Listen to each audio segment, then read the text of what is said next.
regarde autour de moi, je vois ta gloire. Seigneur Jésus, je te bénis, comment ne pas te louer. Seigneur Jésus. Nous avons vécu tout un cheminement pour arriver à ce jour où nous demandons au Seigneur la grâce d'un nouvel élan missionnaire pour notre diocèse. Nous avons marché avec plusieurs étapes, un temps de consultation qui a commencé le 3 décembre 2017 jusqu'en juin 2018. Ce temps a été précédé par une longue chaîne de prières qui s'est poursuivie tout au long du synode et qui se poursuivra pour porter la mission. Il y a eu ensuite le temps des visitations de la Toussaint 2018 à Pâques 2019.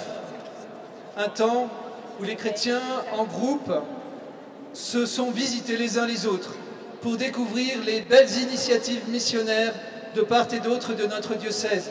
Il y en a eu une multitude. Et enfin, l'assemblée synodale qui a eu lieu hier, samedi, toute la journée et ce matin encore. Lors de cette assemblée, nous avons rassemblé le travail de ces 2 années et particulièrement aussi le travail qui a été fait dans les derniers mois depuis le carême autour de ces questionnaires synodaux auxquels plus de 500 groupes ont répondu. Voilà ce qui a résulté. 5 chantiers prioritaires pour le renouvellement missionnaire de notre diocèse. La rencontre personnelle du Christ, le chantier missionnaire de l'accueil, le chantier missionnaire sortir, aller vers, le chantier missionnaire, l'Eucharistie dominicale missionnaire, et enfin, les petites fraternités missionnaires. Voilà donc les 5 chantiers sur lesquels nous avons travaillé pendant 1 jour et demi pour mieux voir à quelle conviction fondamentale le Seigneur nous appelle pour renouveler notre élan missionnaire dans chacun de ces domaines. Quelle vision pour la conversion. Nous marchons dans tes pas, Seigneur, portés par le souffle de l'Esprit, qui fait de nous des témoins de ta lumière, qui fait de nous des disciples missionnaires. Nous marchons dans tes pas, Seigneur. Première orientation, la rencontre personnelle du Christ. Après les votes, il est sorti une proposition de mise en œuvre prioritaire que je vous lis. Il y aura 2 autres qui seront annexes, mais qui ne sont pas limitatives. Pour faire connaître le Christ, développons la formation à l'accompagnement spirituel, à l'écoute et au discernement. Mettons du sens sur nos mots, nos pratiques, nos rituels. Faisons un effort d'inculturation pour rejoindre notre société.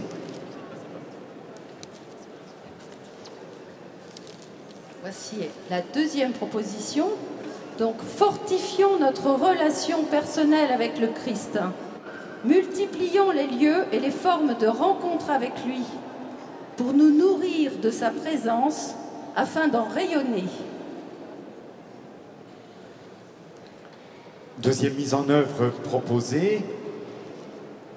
Rendons accessibles les multiples formes de la présence du Christ pour que, dans sa rencontre, nous nous découvrions aimables et aimés et puisions en lui la force de témoigner dans nos communautés et dans le monde.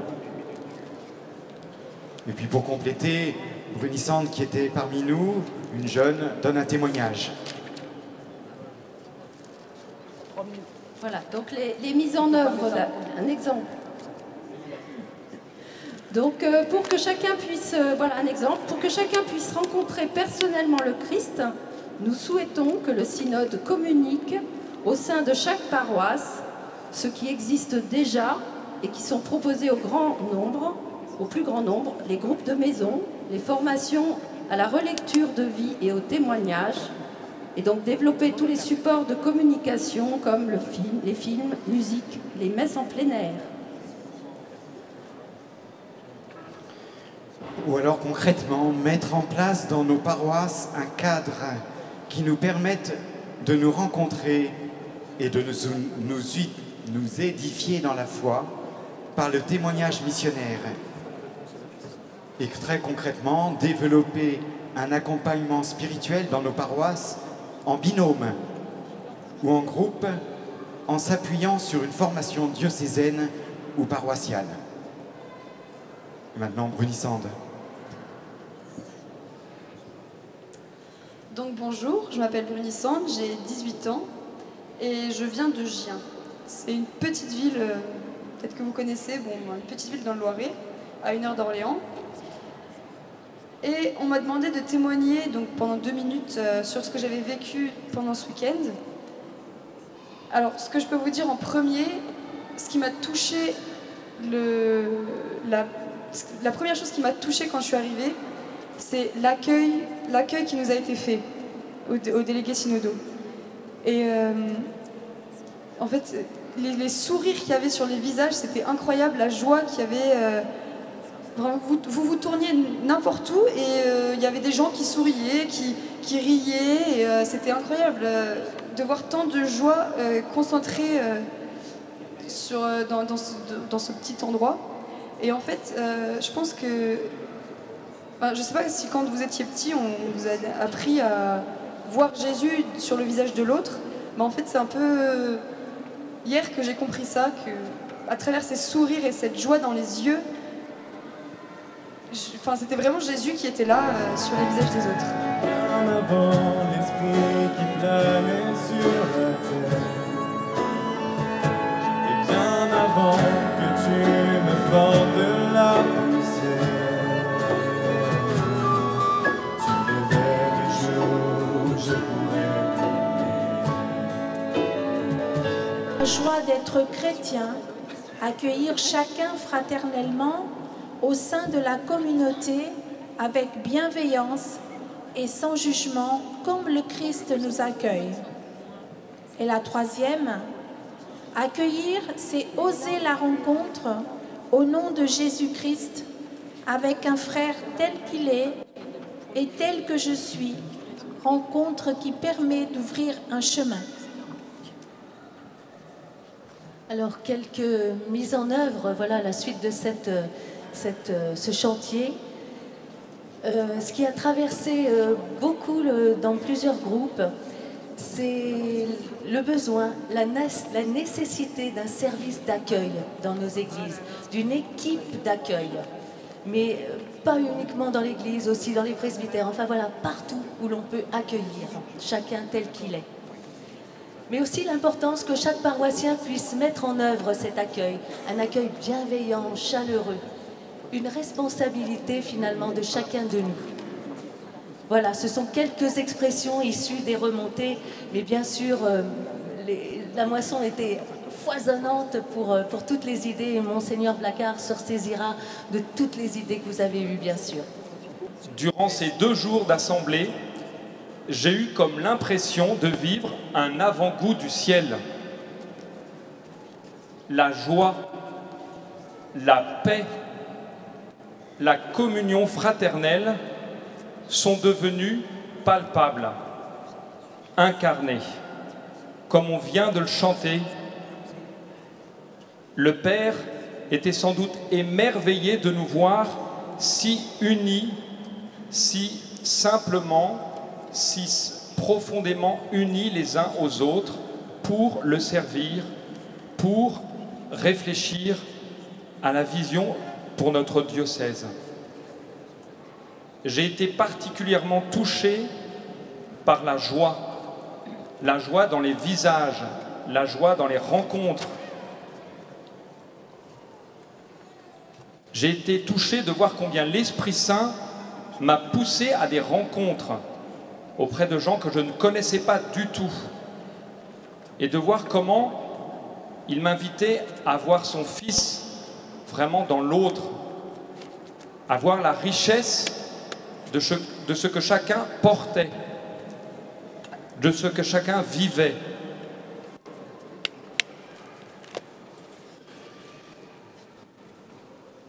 Après ces 2 jours, j'ai vraiment le désir de vous dire combien nous avons la chance d'avoir vécu un temps d'église très fort. J'ai vu que on avait tous le désir d'être en marche, et pas d'être en marche avec nos propres moyens, mais vraiment conduits par l'Esprit Saint. Ce matin à la louange, c'était vraiment très beau de voir combien l'Esprit Saint que nous invoquions nous a vraiment touchés au cœur, nous a vraiment donné sa lumière pour faire ces propositions qui vous sont faites maintenant. Oui, je dirais vraiment, pour reprendre le psaume, « Oh, qu'il est doux pour des frères de demeurer ensemble, dans l'unité, la prière, par l'Esprit qui rassemble. » Viens, toi le Fils de l'homme, siéger dans ton trône de gloire. Viens, toi le Fils unique du Père, juger pour la vie éternelle. Viens, toi le Fils de l'homme, juger sur ton trône de gloire. Viens, toi le Fils unique du Père, juger pour la vie éternelle. Allez vers. Voici l'orientation qui s'est détachée. Nous désirons être des missionnaires audacieux qui osons annoncer l'Évangile par nos actes et par nos paroles, là où l'Esprit nous envoie, comme les premiers chrétiens. La deuxième orientation, osons aller à la rencontre de tous ceux qui font appel à la paroisse dans l'année. Mariage, baptême, obsèques, pour garder un lien et être à l'écoute bienveillante de leurs préoccupations. La troisième orientation, osons témoigner de notre foi dans la joie pour permettre à chacun de donner un sens à sa vie dans l'amour de Dieu en alternant formation et action pratique. Alors il y a eu beaucoup de mises en œuvre, beaucoup de propositions, donc ça sera à chacun de les reprendre. On voit quelques-unes.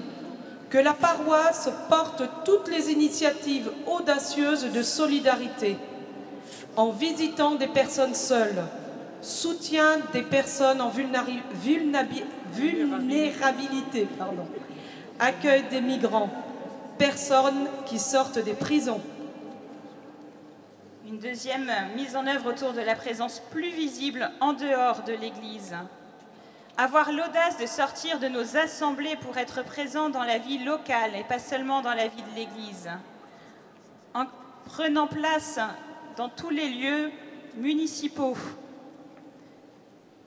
autour des voisins, en proposant de l'aide aux devoirs ou en tenant des stands lors de manifestations publiques comme au marché de Noël. Une autre idée, l'audace de célébration qui touche par leur beauté et leur joie, rejoindre ceux qui ne connaissent pas Dieu auprès de ces célébrations, en particulier lors des obsèques, des baptêmes et des mariages. La dernière mise en œuvre, elle a été proposée aussi au moment des consultations et donc Caroline va venir témoigner.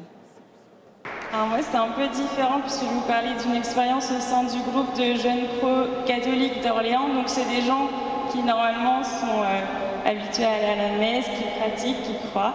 Et donc en fait dans la phase de consultation du synode, on a voulu lancer une soirée où on est allé dans la rue pour vraiment faire les 4 questions à des inconnus dans la rue.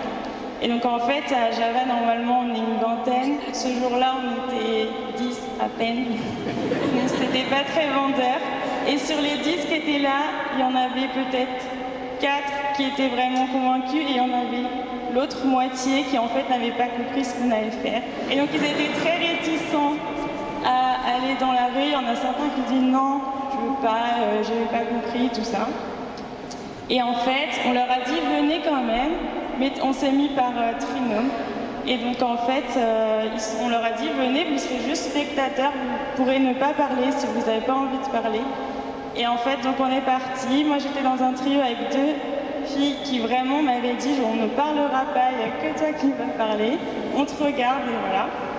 Et en fait, j'ai commencé à en parler avec un monsieur. Et l'autre dame qui a été interrogée, en fait, elle non plus, elle ne voulait pas répondre à nos questions. Donc moi, je parle au monsieur et en fait, je me suis rendu compte que les 2 qui étaient avec moi ont commencé à parler à la dame qui, elle, ne voulait pas parler. Et donc, en fait, ça a été un très bel échange. Et ensuite, là, c'était le premier échange qu'on a eu. Ensuite, on en a eu d'autres et pareil. En fait, elles se sont mises à parler tranquillement, elles se sont ouvertes. Et quand on est rentré au sein de la maison Saint-Pierre pour prier à nouveau ensemble l'Esprit Saint, dans tous les groupes, tout le monde est revenu en disant « Ah, c'était super, ça aurait dû durer plus longtemps ». Enfin, il y avait quelques encore réticents, mais vraiment, on sentait une conversion et un changement d'avis sur cette histoire. Donc, il faut vraiment ne pas hésiter à se faire un peu violence pour aller sortir et aller vers. Toujours plus loin. Wow, oh, oh, oh. Wow, oh, oh, oh, oh, oh. Wow, oh, oh, oh. Wow, oh, oh, oh. Nous sommes un peuple au cœur de ce monde, saisi par l'amour du Seigneur. Nous voulons que l'Eucharistie soit un signe parlant pour nos contemporains. Nous voulons encourager les paroisses à innover. Nous voulons sortir de nos entre-soi et devenir des communautés plus ouvertes et accueillantes. Les 2 suivantes qui ont récolté le plus de votes ont été accueillir très activement les fidèles avant et après la liturgie pour une messe qui prend son temps et qui donne la force du Christ. Pour oser inviter des amis, des voisins, 3 petits points, à la découvrir. Et une 3e, nous désirons une liturgie belle, solennelle et nourrissante, favorisant une communion personnelle et communautaire plus profonde avec le Christ, nous aidant à en rayonner. Ce que le diocèse nous invite à faire partager dans toutes nos paroisses. Tout d'abord, commençons par un chiffre, 777, le nombre parfait selon Monseigneur Blacard, le nombre de participants à la réflexion du synode. 777, vraiment le chiffre parfait. Mais ce soir, vous êtes très nombreux, mais nous, les en rouge, pour le synode, nous sommes dispersés, alors qu'hier, nous étions tous rassemblés. Venez le célébrer, son grand amour, venez le chanter. Le Fils de Dieu est venu donner la vie. Nous te fêtons, roi, car tu nous fais partager ta joie. Et nous offrons en ton honneur un chant d'amour, Seigneur. De se sentir aimé du Christ et de nourrir sa foi et d'être accompagné là où elle en est. Parmi les 2 qui ont été retenus pour nourrir la réflexion de l'évêque et du diocèse, voici la première. Nous désirons une église diocésaine tissée de petites fraternités missionnaires, accueillant des personnes dans leur diversité, cheminant ensemble pour reconnaître Jésus, source de joie, et en témoigner.